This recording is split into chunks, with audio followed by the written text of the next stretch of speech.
एक लड़का जो अपने दोस्त की प्रेमिका को उसके साथ देखता है। बेहद ही खूबसूरत प्रेमिका रहती है। जब उसे वो देखता है तो अभी सोचता है कि क्यों न इसका फ़ायदा उठाया जाए। अब वो उस लड़की के पीछे पड़ जाता है और फिर एक दिन एक ऐसा कांड कर देता है, एक ऐसा खेल खेलता है कि जिसके पास शुरू होता है कत्ल का सिलसिला। तो नमस्कार, प्रणाम। मैं आपका अपना अशु राय हाजिर हूँ जुर्म की दुनिया की एक और नई कहानी के साथ। साथियों, आखिर ऐसा क्या हुआ? कत्ल का सिलसिला शुरू क्यों हुआ? कातिल कौन था? कत्ल किया क्यों गया? आइए जानते हैं कहानी के माध्यम से। दरअसल साथियों, मैं बात कर रहा हूँ झारखंड के रांची की। झारखंड के रांची में सुबह का समय रहता है। कुछ मछुआरे तालाब में मछली पकड़ने के लिए जाते हैं और जैसे ही मछली पकड़ने के लिए जाते हैं देखते हैं कि तालाब के किनारे दो लाश पड़ी हुई है और दोनों लाश नौजवान लड़कों की है। और जैसे ही उसके पास जाते हैं तो देखते हैं कि दोनों के पास से एक फ़ोन बरामद होता है। फ़ोन वहीं पर गिरा हुआ था। अब वो डर जाते हैं, दौड़ते हुए जाते हैं, आसपास के लोगों को बुला कर लाते हैं।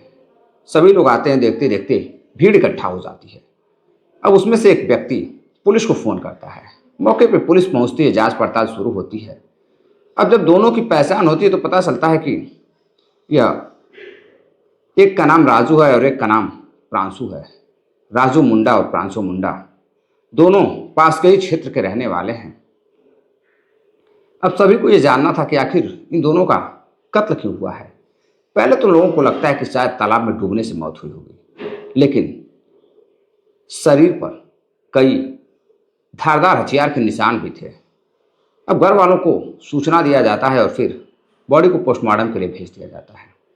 पोस्टमार्टम होता है तो पता चलता है कि दोनों के शरीर पर, सीने पर कई जख्म के निशान थे और ज़्यादा खून बहने से इन दोनों की मौत हो चुकी है। इधर बॉडी को घर वालों को सौंप दिया जाता है। अब घर वाले काफ़ी हैरान थे। वो ये जानना चाहते थे कि उनके बेटे का कातिल कौन है, कत्ल किसने किया है, आखिर उनकी किसी से क्या दुश्मनी थी कि उन दोनों का कत्ल कर दिया गया। इधर दोनों काफ़ी अच्छे दोस्त थे जो दोनों मृतक लड़के थे। अब इधर दोनों का दाह संस्कार किया जाता है, अंतिम संस्कार किया जाता है। अब पुलिस जांच पड़ताल में लग जाती है। सबसे पहले पुलिस कॉल डिटेल्स निकालती है। कॉल डिटेल्स निकालती है तो उस पर एक लड़की का फ़ोन आया हुआ था। अब पुलिस उस फ़ोन के माध्यम से लड़की तक पहुंचती है। लड़की से पूछताछ करती है तो लड़की उधर उधर की बातें कर रही थी, लेकिन फिर पता चलता है कि जिस दिन कत्ल हुआ वो घर से काफ़ी दूर रांची शहर में दोनों मौजूद थे। अब इधर लड़की टूट जाती है और फिर एक ऐसी कहानी बताती है जिसको सुनकर पुलिस वाले ही नहीं बल्कि मृतक के परिवार वाले भी हैरान थे। सो कत्ल की वजह सामने आई, वो बेहद हैरान कर देने वाली थी। इस कहानी को सुनने के बाद शायद आप भी हैरान रह जाएंगे। दरअसल साथियों, इस कहानी की शुरुआत होती है आज से ठीक 2 साल पहले। आज से ठीक 2 साल पहले एक लड़का रहता है जिसका नाम राजेश रहता है। राजेश रांची के ही शहर का रहने वाला होता है। इधर अपने क्षेत्र की एक लड़की के साथ अक्सर वो कॉलेज में पढ़ाई करने के लिए जाता था और उसी के कॉलेज में उसके चाचा के दोनों लड़के भी पढ़ते थे। एक चाचा का लड़का राजू उर्फ राज और एक का नाम प्रांशु रहता है। दोनों उसी कॉलेज में पढ़ते थे और साथ में उस क्षेत्र की वो लड़की भी जिसका नाम अनीता रहता है। अनीता भी उनके साथ उसी कॉलेज में पढ़ती थी, लेकिन जो क्लास था वो अलग अलग था। इधर अनीता राजेश के साथ पढ़ाई करती थी और राज और प्रांशु एक क्लास नीचे यानी कि 11वीं में पढ़ाई करते थे। इधर दोनों की आते जाते राजेश और अनीता की दोस्ती हो जाती है। दोस्ती इतनी गहरी हो जाती है कि अक्सर कर राजेश जो भी ज़रूरत पड़ती थी अनीता को पढ़ाई लिखाई से लगाए हर वो मदद करता था। फ़ोन पर थोड़ी बहुत बातें भी होती थी। एक दिन अनीता की माँ की तबीयत बेहद ख़राब हो जाती है। जब अनीता की माँ की तबीयत बेहद ख़राब हो जाती है तो मौके पर उसके पास पैसे नहीं रहते हैं। वो माँ के साथ अपने शहर में अकेले ही रहती थी। फिर वो अपने प्रेमी या दोस्त राजेश को फ़ोन करती है। राजेश को कहती है कि उसे कुछ पैसों की ज़रूरत है, अगर उसके पास पैसे हों तो वो मदद कर दे, उसकी माँ की तबीयत बेहद ख़राब है। इधर राजेश अपने घर वालों से कुछ पैसे लेता है और लेकर अनीता के पास जाता है, अनीता को दे देता है। अनीता को देने के बाद अब अनीता कहती है कि हॉस्पिटल में माँ को देखने वाला कोई नहीं है, माँ के पास किसी को रहना ज़रूरी है, अगर तुम रुक जाते तो बहुत अच्छा होता। इधर राजेश अपने घर वालों से बातचीत करता है, बताता है। उसके बाद वो अनीता के साथ रुक जाता है। अब पूरी रात उस हॉस्पिटल में दोनों मिलकर माँ का इलाज करा रहे थे। पूरी रात दोनों को नींद नहीं आ रही थी, दोनों एक दूसरे से बातें कर रहे थे बैठकर, कभी पढ़ाई लिखाई की बातें तो कभी किसी और की बातें। धीरे धीरे दोनों का मन एक दूसरे में लगने लगता है। अब अनीता राजेश को बेहद पसंद करने लगती है, यानी कि इधर अब दोस्ती धीरे धीरे प्यार में बदलने लगती है। इधर राजेश भी अनीता को बेहद प्यार करता था, लेकिन उसे डर था कि कहीं उसकी दोस्ती न टूट जाए। माँ का इलाज होता है, माँ जब सही हो जाती है तो फिर अनीता राजेश को लेकर अक्सर कॉलेज जाया करती थी। दोनों की मित्रता अब इतनी गहरी हो जाती है कि बातचीत करते करते एक दिन अनीता राजेश को प्रपोज कर देती है और राजेश बेहद खुश होता है, क्योंकि राजेश यह चाहता था कि अनीता उसे प्रपोज करे, वो उससे कहे कि वो उससे मोहब्बत करती है। इधर राजेश भी उसे बहुत ही अत्यधिक प्यार करता था, बहुत ज़्यादा प्यार करता था, और जो प्यार की उसकी गहराई थी वो तो राजेश ही समझ सकता था। अब राजेश को जब अनीता प्रपोज कर देती है तो राजेश बेहद खुश हो जाता है। अब उसे रेस्टोरेंट में लेकर जाता है, उस दिन दोनों खूब पार्टी करते हैं। अब दोनों की बातचीत शुरू हो जाती है। अब दोनों एक प्रेमी प्रेमिका की तरह खुलकर बातें कर रहे थे, खुलकर अपना जीवन व्यतीत कर रहे थे, कभी रेस्टोरेंट में तो कभी पार्कों में। कभी कभी राजेश अनीता के घर भी जाया करता था। लेकिन एक दिन जैसे ही उसके चाचा के दोनों लड़कों को ये पता चलता है, राज को पता चलता है कि उसका जो चाचा का लड़का है उसका अनीता से कुछ ना कुछ चक्कर चल रहा है, कोई बात तो जरूर है। एक दिन एक होटल से दोनों को निकलते हुए राज देख लेता है। राज उसकी वीडियो बना लेता है और फिर एक दिन जैसे ही लड़की अपने घर पर अकेली रहती है तो उसे राज फोन करता है और फोन कर बताता है कि उसके पास उसकी कुछ वीडियो है राजेश के साथ की। अब इधर लड़की डर जाती है। उसकी माँ जब हॉस्पिटल जाती है तो वह उस लड़के को मिलने के लिए बुलाती है। लड़का मिलने के लिए जाता है और कहता है कि तुम्हारी कुछ मेरे पास वीडियो है, मैं ये वीडियो वायरल कर दूंगा तो तुम्हारे दर दोस्त, तुम्हारे रिलेशन वाले अगर इसे देखेंगे तो फिर क्या सोचेंगे, तुम्हारी तो बहुत बदनामी हो जाएगी। अनीता कहती है कि नहीं, तुम ऐसा नहीं कर सकते हो, मैं राजेश को सारी बात बता दूंगी। इधर राज कहता है कि नहीं, अगर तुम कोई भी बात अगर बताने की कोशिश की तो फिर तुम्हारी ही बदनामी होगी, मैं वायरल कर दूंगा। अनीता कहती है मुझे क्या करना होगा। राज कहता है कि नहीं, तुम्हें मुझे खुश करना होगा। अब इधर अनीता तैयार नहीं होती है, लेकिन मौके का फायदा उठाकर अनीता के साथ जबरदस्ती करने लगता है, उसके साथ उसका रेप करने की पूरी कोशिश करता है और उसकी कुछ न्यूड तस्वीरें भी खींच लेता है। अब इधर लड़की डर जाती है। अब उसकी वीडियोस बना लेता है और बनाने के बाद अब राज उसे ब्लैकमेल करने लगता है तो वो उसके प्रेमी को दिखा देगी तो वो उसे छोड़ देगा। इधर अनीता राजेश को बेहद प्यार करती थी, लेकिन वो डरती थी कि आखिर यह बात उसे बताए कैसे। उसे विश्वास ही नहीं होगा कि उसके चाचा का ही लड़का उसकी प्रेमिका के साथ ऐसी हरकत किया है।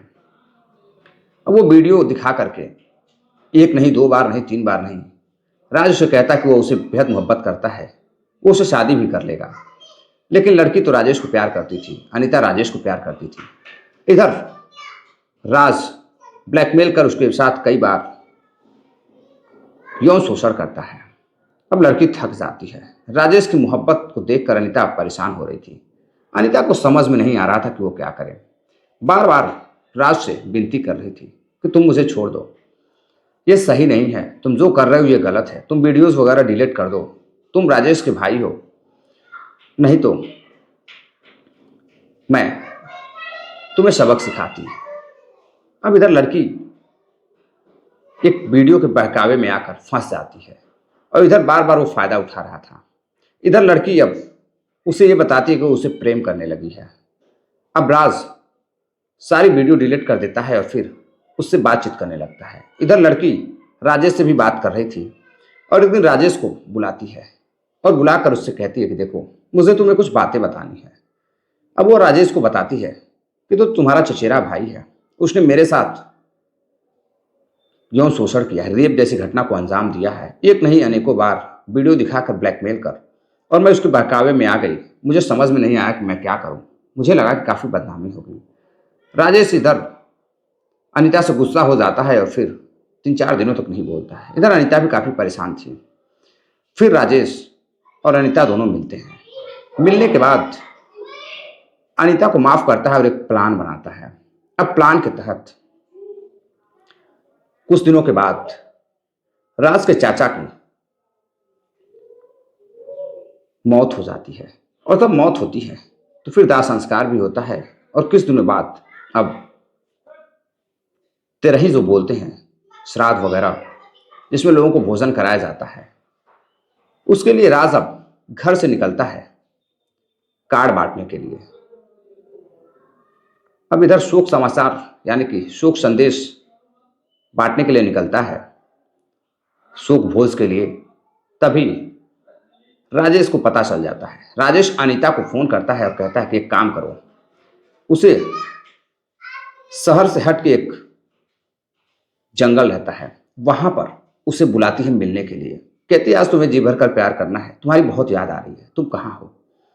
इधर राज अपने दोस्त के साथ, प्रांशु के साथ पहुंचता है जंगल में, और जैसे ही जंगल में पहुंचता है, लड़की के साथ राजेश भी मौजूद रहता है। अब राजेश जब मौजूद रहता है तो राज डर जाता है। तभी राजेश कहता है कि आओ, अनीता बता रही थी कि वो तुम्हें बेहद मोहब्बत करती है, चलो अच्छी बात है, हम तो सिर्फ दोस्त हैं, कोई बात नहीं, आओ बैठो। बैठकर चारों मिलकर शराब की पार्टी करते हैं। शराब की पार्टी करने के बाद इधर जो लड़की रहती है राजेश को इशारा करती है, और फिर राजेश जब ज्यादा शराब पीने के कारण राज की हालत खराब हो जाती है, वो चलने में नाकामयाब हो जाता है, तो एक नुकीले हथियार से राजेश उसके ऊपर कई वार करता है। उसका गला दबा देता है, उसके सीने पर वार करता है, गले पर वार करता है, और उसकी मौत हो जाती है। अब वहां उसका साथी प्रांशु भी मौजूद था। अब इधर राजेश सोचता है कि अब कत्ल करते हुए इसने देख लिया है, अगर इसको भी नहीं निपटाया गया तो कहीं ना कहीं वह जेल चला जाएगा। अब इधर वह डर जाता है, कहता राजेश तुम ये क्या कर रहे हो। अब उसको भी मौत के घाट उतार देता है, वो भाग भी नहीं पाता है, और फिर दोनों को पास के ही एक तालाब के किनारे ले जाकर फेंक देता है, और फेंकने के बाद अपनी प्रेमिका के साथ वहां से चला आता है। अब पुलिस को जब इसकी जानकारी होती है तो पुलिस उस फोन पर कॉल डिटेल्स जब खंगालती तो अंतिम कॉल थी वो अनीता की थी। अनीता को गिरफ्तार करते उससे पूछताछ करती है तो पता चलता है कि उसके साथ यौन शोषण हुआ था। उसी का बदला लेने के लिए उसके प्रेमी ने अपने ही चचेरे भाई समेत उसके दोस्त को मौत के घाट उतार दिया। इधर पुलिस दोनों को गिरफ्तार करती है और जेल भेज देती है। पुलिस का कहना रहता है कि अगर अनीता के साथ गलत हुआ है तो अनीता को सबसे पहले पुलिस को सूचना देनी चाहिए थी, पुलिस में आकर शिकायत दर्ज करानी चाहिए थी। पुलिस कानूनन कार्रवाई करती और राज को रेप करने के जुर्म में, यौन शोषण के जुर्म में जेल भेज देती। लेकिन अनीता ने कानून हाथ में लिया और खुद ही मुजरिम बन बैठी, और उसका प्रेमी राजेश और अनीता दोनों आज सलाखों के पीछे हैं और मां अकेले घर पर अपना जीवन व्यतीत कर रही है। तो साथियों, कहते हैं कि कभी कभी इंसान इश्क में अंधा हो जाता है और कभी कभी वो डर जाता है, उसे पता ही नहीं चलता कि उसको करना क्या चाहिए, और फिर जुर्म की कहानी शुरू हो जाती है। तो साथियों, ये थी पूरी कहानी। सतर्क रहिए, जागरूक रहिए। इस कहानी को सुनाने का उद्देश्य भी आपको जागरूक करना है, किसी को हैरान करना या परेशान करना नहीं है। कहानी कैसी लगी कमेंट कर जरूर बताइएगा, गलती किसकी है इसमें, आखिर क्या कोई और रास्ता भी राजेश निकाल सकता था। तो साथियों, कहानी को ज़्यादा से ज़्यादा शेयर करिएगा। मिलते हैं एक और नई कहानी के साथ, तब तक के लिए नमस्कार, जय।